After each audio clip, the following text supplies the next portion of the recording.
Legacy enterprise content management systems are draining resources and limiting innovation, but migrating from one ECM to another may not be the best option. These types of migrations are risky, expensive, time consuming, and worse still, you end up with just another outdated ECM system. So enter the AI native content platform. Migrating to an AI native content platform is fundamentally different from the painful multi-year projects of the past. Organizations are now migrating millions and even billions of documents in months instead of years. They're cutting operation costs in half and gaining AI capabilities that these legacy systems simply can't deliver. So how are forward-thinking organizations gaining a competitive advantage with this AI native content platform? Well, in this fireside chat, we're going to look at why migration makes both strategic and some financial sense.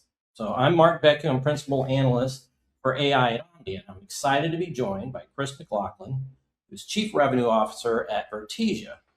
We're going to talk about the issues around these legacy ECM systems, the potential benefits and ROI of these AI native systems, navigating that decision to build versus buy an AI solution, and some advice about how to migrate to an AI native ECM. All right, so I'm going to have Chris introduce himself real quick, and then we'll get into our discussion. Chris, how you doing? I'm great. Thanks for having me, Mark. And before everybody runs for the exit, because I'm the Chief Revenue Officer and the sales guy, I thought just a little background, right? A little more about me. I deployed my first imaging system in 1993. I was the VP of product for FileNet, Chief Product Officer at Nuxio. I've had senior leadership roles at EMC Documentum and at Highland. So all in, more than 30 years in the content management space. Wasn't necessarily my plan, but it sure has worked out that way. And hopefully I've got some good experience to share with the audience today. Awesome. All right, great, Chris. So Chris and I talked about this, and we wanted to surface some of our Omdia research that kind of gives the audience a chance to understand some of the challenges and some of the opportunities. And we have this recent research study called AI Agents. It was a game-changing generative AI use case. And here are a few interesting insights of how organizations have been thinking about their AI approach that are relevant to what Chris and I are going to talk about today. 91% of the respondents to that survey say they expect AI agents to improve their organization's efficiency and automation. It's pretty overwhelming, 91%. 86% of the respondents say they expect AI agents to streamline complex tasks and significantly reduce manual workloads. Again, pretty high. Another 81% of the respondents say building their own AI agent solutions involves higher risk and complexity. And finally, 62% of respondents say they lack the in-house expertise to build their own agent solution. So, it's kind of a yin and yang, Chris. We see some high expectations and some high challenges, right? A little bit of background there. So let's dive in. We'll start with this. The old saying is that there's garbage in, garbage out.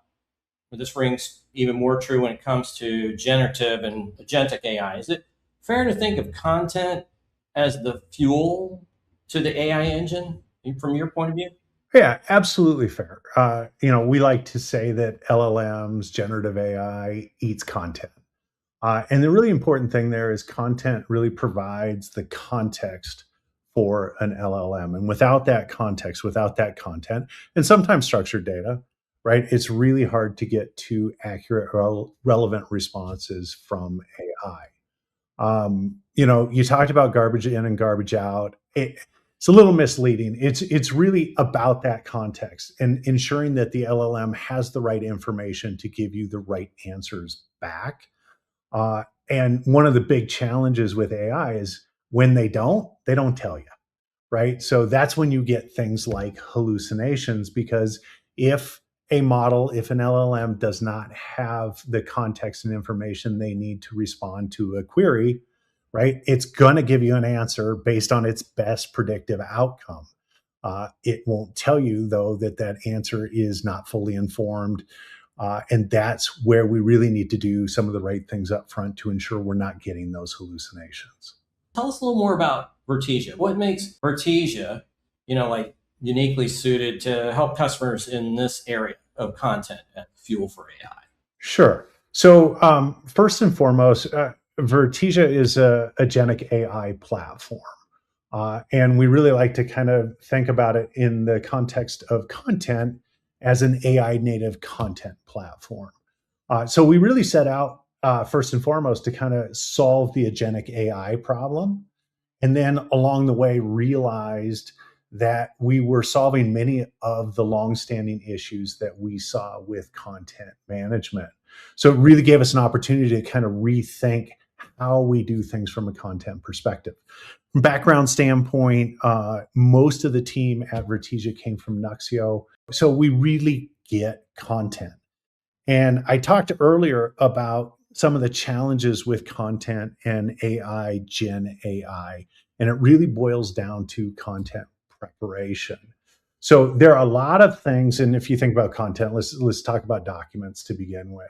There are a lot of things in documents that are very easy for humans to understand, but are not inherently machine readable. So if you've got things like tables, charts, graphics, numbers embedded into graphical images, very, very hard for an LLM to understand that. So typically when you load content into an LLM, what it does is it just strips the text off the top. So you lose any construct like a column, a row, headings. So if you're thinking about an example like where you want to do data extraction from a document and it's embedded in a table, natively, it's hard for an LLM to do that. So what we've done at Vertesia is really thought through that entire process of making content AI ready. So that's kind of foundational to the model and to what we do with content. And then on top of that, we solved a lot of complex problems, right? You got to think about things like context windows. What happens when a document's too big? What happens when output is too big on the back end? And how do we deal with that? You've got to think about, how do I work with large collections of documents? You got to think about, how do I enable things like agents to access and retrieve information from documents, to accurately search from within a large collection of documents? So you probably have experience with ChatGPT Copilot, right? And what we like to point out is it's great with those tools, right? You take a document, you load it in, you ask questions, you get good answers, good insights into the document. Works great kind of at an individual level. But when we start thinking about how do we scale up apps and agents to the enterprise, and we start thinking about hundreds or even thousands of agents operating, that begins to break down unless you do some of those foundational things to really enable AI and agents to work with content. Got it. For clarification, help me out for a sec. There was this old saying before about structured versus unstructured data. What you're seeing, and in the tables, that sounds like that might be structured. It's just hard for the LLM to read. Can you talk about that for real just clear me up there? Is that Yeah. So I'll give you a perfect example because we had a use case like this. It was a client that deals with things like annual reports, 10Ks, 10Qs, right? They're just complex documents, they're PDFs, but embedded in those documents, you've got all sorts of different tables that contain valuable information. So, yes, an LLM is going to process that visually. But what the LLM doesn't really understand in that circumstance is, hey, this is tabular data and everything in this row is related. Everything, I guess the row goes this way. Everything in this row is related and everything in this column is related. So it's very, very difficult then to say for, 2026 Q1 earnings, what's that dollar amount, and have the model really understand it. So what we're really talking about is, and what we're doing actually behind the scenes from a content prep standpoint, is kind of taking what is inherently unstructured information and supplying structure that then allows the models to effectively process it. There we go.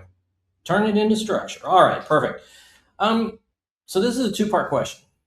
Why are enterprises consolidating or planning to consolidate ECM platforms? That's part one.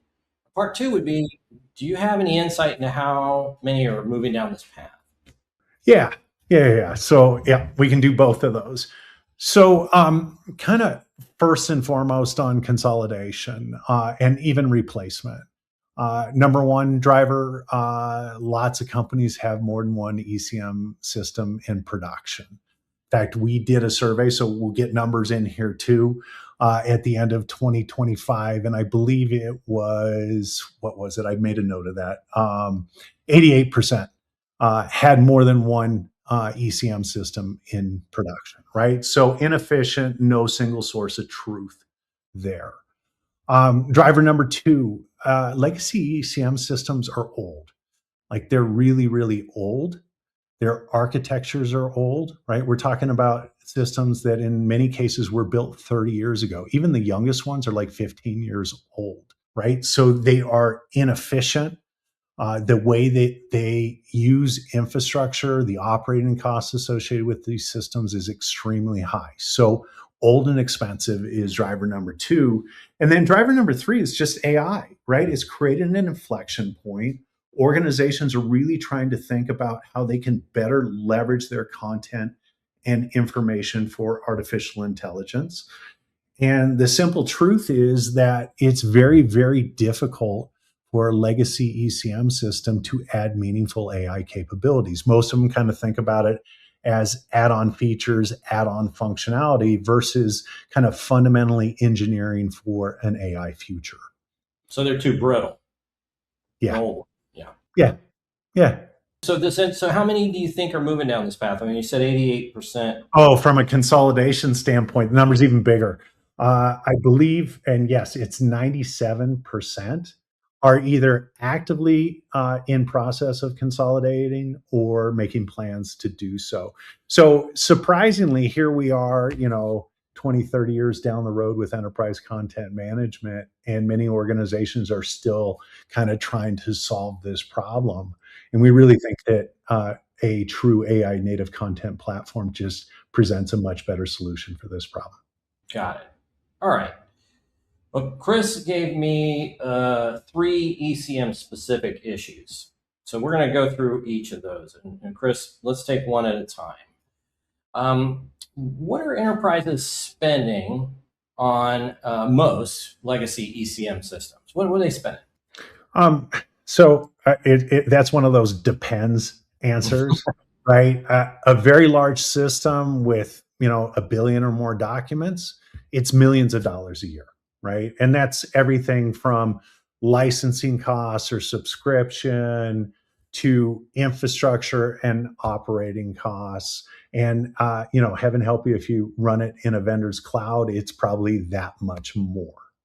Smaller systems, even smaller systems, probably hundreds of thousands of dollars when you factor in all of the costs. So over the years, these systems have just ballooned from a cost perspective.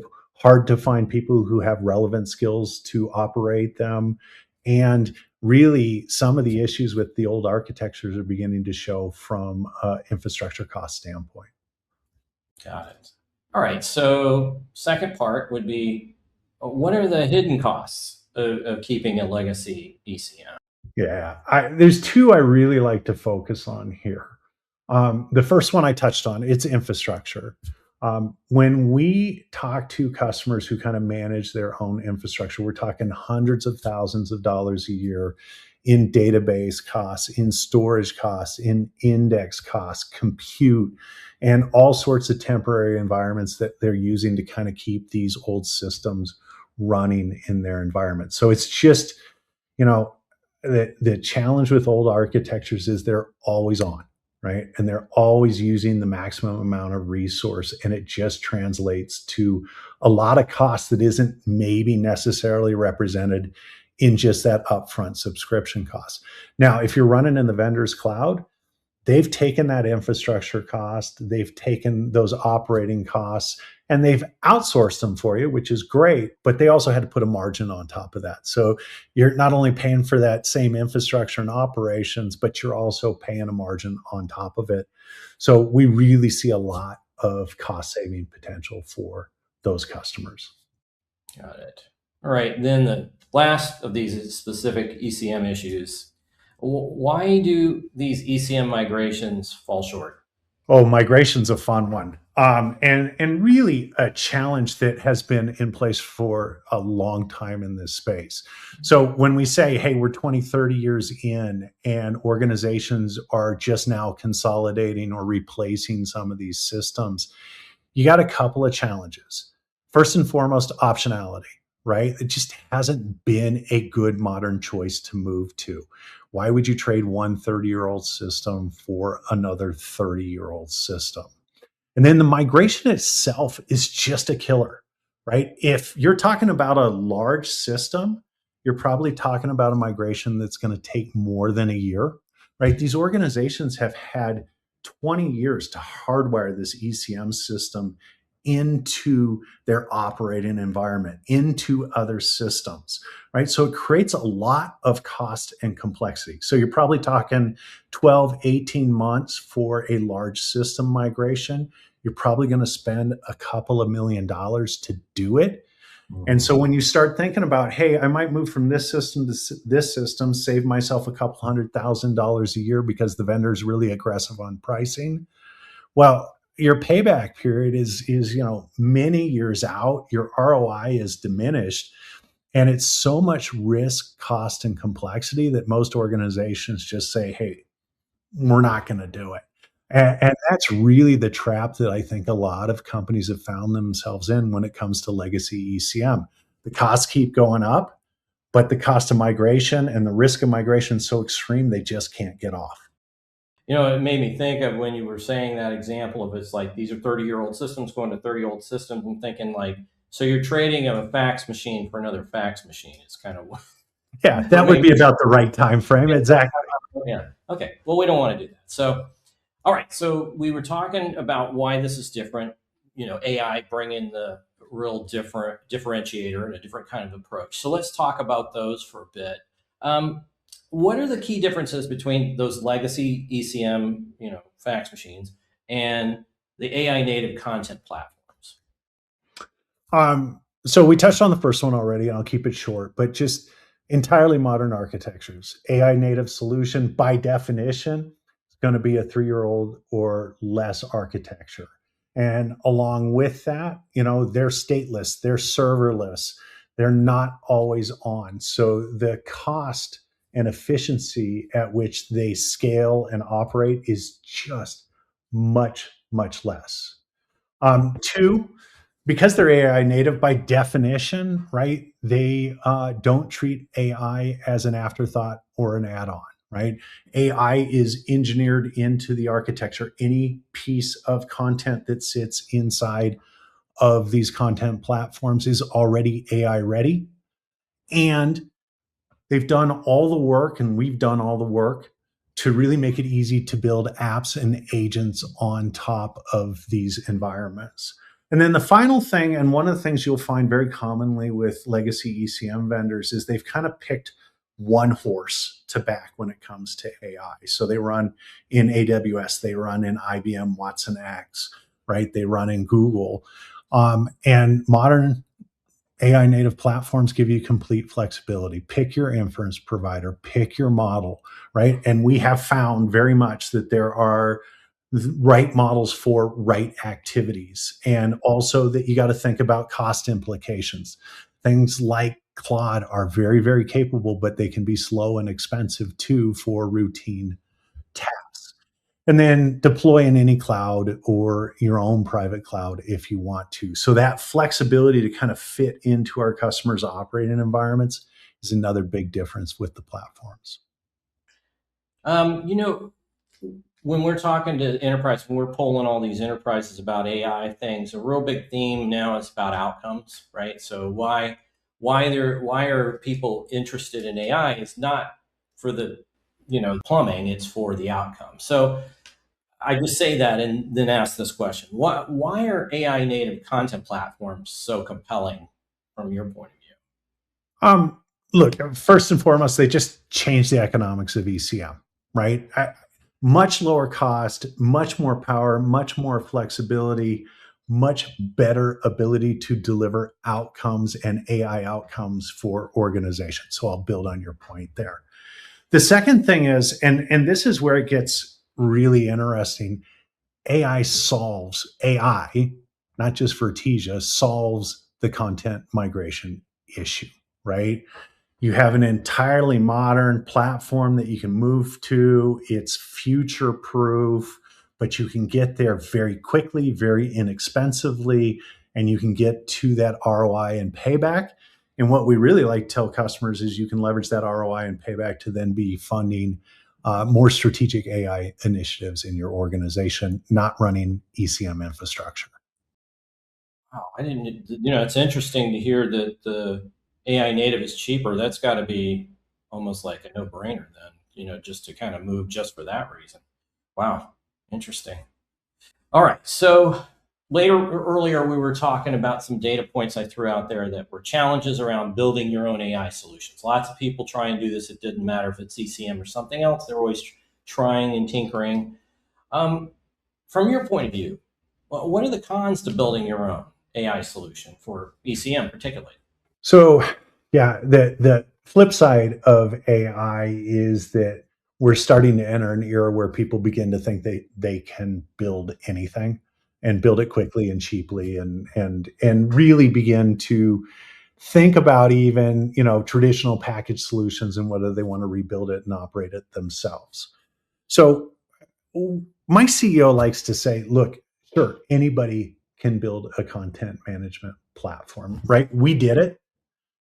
You can do it too. There's no reason an organization can't. But what you really have to look at there is time and cost, and that includes opportunity cost. Okay. So, core componentry for an ECM system, when you think about, again, storage, database, index, monitoring, all the things that go into a modern enterprise system, and all the work you have to do for testing, scalability, performance, all of that. You can plug that componentry together, solve basic content problems like access control, security, search in about 9 months. You can do it. And probably costs you $1 million, $2 million to do that kind of work.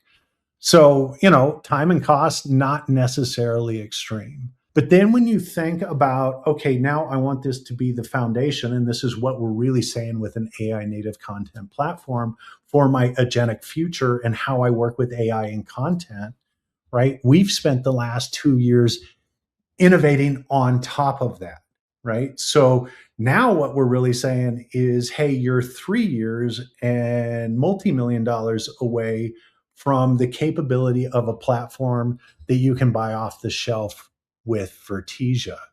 And what I'd really like to think is that organizations have better things to do, and this is the opportunity cost piece, than rebuild ECM infrastructure that they can buy very economically off the shelf, right? I'd like to think that they'd rather be building AI apps and agents on top of a platform than trying to build that platform and investing the time and cost to build that platform themselves. By the way, building a content management platform isn't easy. It really, really helps if you've done it before. One of the things that we did is we took all those hard lessons we learned at Nuxio and we applied them to Vertesia and solved some of the problems that we didn't solve at Nuxio. So we've done it now as a team about 3 times and really have advanced, and it gave us a real advantage in terms of the time and speed and cost it took us to build that platform because we've done it before. Yes, very interesting. We have heard, so general market for AI, it seems that, again, from our surveys, that the pendulum's starting to swing back in the way that you're talking about, which is companies tend to get excited about certain technologies and then they want to build it. And then they decide what you said, which is, what are we best at? What are we best at? What are we best at going through a partner or a solution that allows us to go faster and better?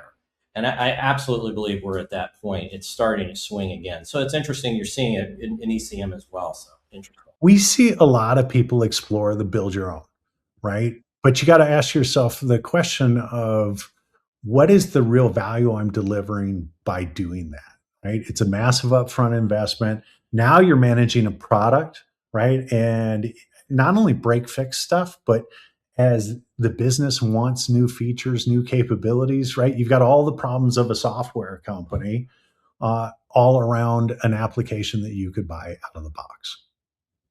Yeah, makes sense. All right. Last question for you. ROI, AI ROI is a very hot topic across the industries and any kind of stuff we're looking at. So most organizations are feeling pressure, right, to show that. What's ROI in migrating ECM systems to AI native content platforms? It's really two pieces. First is the migration itself, right? And moving to a truly modern agentic platform in the process.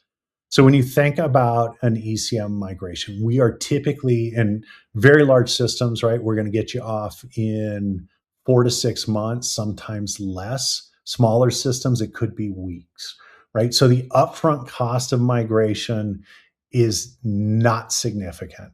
And this is typically where the audience is saying, "Yeah, sure." And what about integration, right? What about all the workflows and apps that I've built on top of my content management environment? And to that, I would say sincerely, give me 15 minutes and I'll tell you exactly how we've solved those problems with AI. And AI really does unlock that equation. So your upfront migration cost is small, your time frame and your risk are small, and you get to move to an entirely modern system and begin immediately saving money, right? We tell customers we can come in and cut your operating and infrastructure costs as well as your subscription costs in half.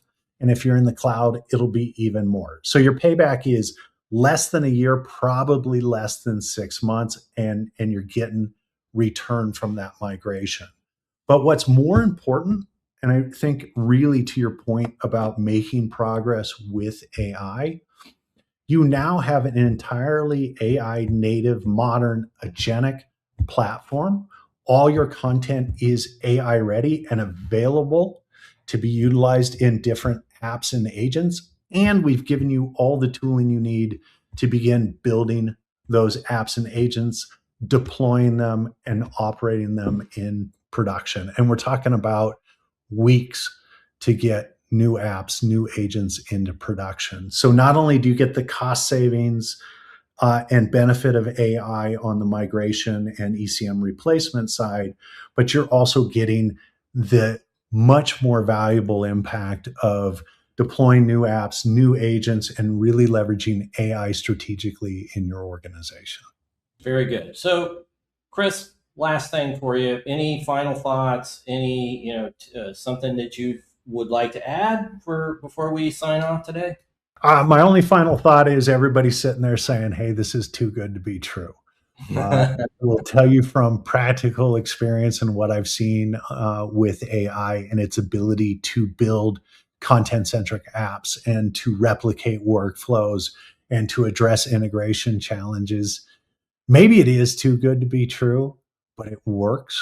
And it is incredibly valuable for customers who are thinking about how do I consolidate these systems? How do I modernize my ECM infrastructure? So I guess my final thought would be, please put me to the test. Ask me to prove it. Interesting. Well, Chris, thanks for sharing all that today. I wrote down notes myself about what I wanted to learn and what I wanted to take away. And really struck by this fact that so many are in the middle of going through consolidation and all those things, and that these are really antiquated systems that really need to be updated. And there's a great opportunity for them to get a lot better at what they're supposed to do with this kind of approach. So thanks for sharing that today. My pleasure. Thanks for having me. All right. So for the rest of you, if anyone would like more detailed information about what we discussed today, you can see on the screen where to go. And good luck out there with all our enterprises looking through ECM systems.